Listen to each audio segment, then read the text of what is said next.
Hello and welcome to this series on my channel discussing Warhammer lore. If you're watching this, then you want to find out who the Krieg are in Warhammer 40k, but also the clear fact that they've a link to World War I.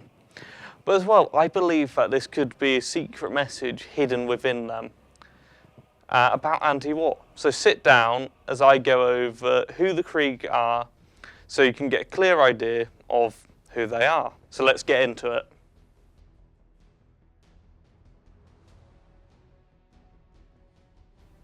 The Krieg are a specialised unit famous for siege warfare, meaning they stay at a location for a long amount of time, waiting for the people inside the location to have attrition issues. This makes it easier to take. Not caring about dying in battles, with their famous quote being, "They're bullets for the Emperor's gun." But how did the Krieg come to be this way? To see this, we need to look at them before they were war fanatics, when their planet Krieg had never seen war. Because of their lack of war, the governor of the planet announced that Krieg were going to leave the Imperium of Man. This obviously enraged the Imperial government. Because of how spread out though the Imperium was, they couldn't afford to send anyone in other than Colonel Jerton, who was from Krieg. Once the warfare started, they only managed to take one city on Krieg. The city became their base, where taking bombardments became common, so they had to build trenches underground and underground bunker systems. After some time, they managed to assassinate the governor of the planet, but unfortunately this was too late as Kraus took over. This made battles last longer than they wanted to. Luckily, a member of the Mechanicus was helping them, called Archmagus Grill. He helped them mutate their horses to help in warfare, from mutating them to last longer and be stronger, but as well the most significant change being the fact that their hoofs turned into claws. After some time, the loyalists were losing. When making their bunker system, they found some ancient technology, some old missiles, and they decided to launch it on the planet. This ravaged the world, making it a nuclear wasteland and a death world that the Imperium thought no one could survive. But the Krieg did, and eventually they started taking back their planet, having to wear their iconic trench coats and gas masks to stop the radiation from killing them.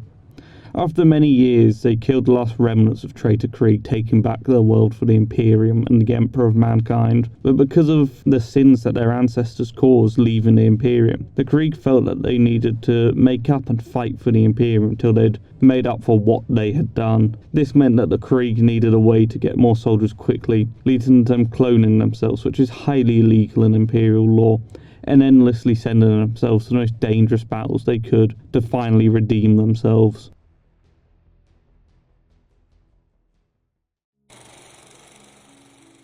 After hearing their backstory, you might think I'm insane for trying to link them to World War I, and the fact that they're so sci-fi themed. But if you take their design into account, you might notice some similarities, like the fact that their trench coats are based on World War I French military trench coats, or their gas mask being based off a British smallpox respirator gas mask, also being common during World War I. Even down to small details like their grenades look like German stick grenades used at the time. As well, the fact that they are linked to trench warfare, being a common tactic done at the time, but one of the largest links we can find is with their mentality. As when we see a new Krieger, they're ready for battle, opposed to an old Krieger who wonders if their sacrifice is even worth it. We can link this to propaganda, with people thinking they will do a lot for a battle, but then seeing soldiers dying around them, making them wonder if what they're doing is right.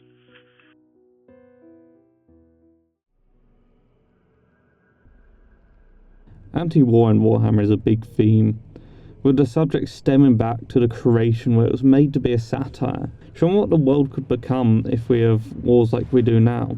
This is something common in the background of war-related media, like Starship Trooper.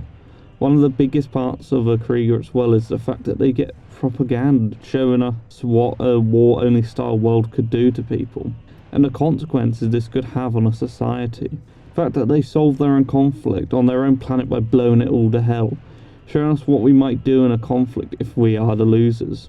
As well, the fact that the Krieg are displayed a lot of the time as having no emotions at all, and most of their stories being told from other people's perspectives, showing us that most people only look at the soldier's side of a war, but only the whole war. As well, we could link other aspects of Warhammer to anti-war, like the fact there is no clear good faction, as well the fact that the Krieg means war in German, adds to this even more as it displays what they were always destined to do, war. Even the fact that on other planets like Rax, even though they basically failed, millions died, they destroyed the world, made it uninhabitable, they consider that a war success.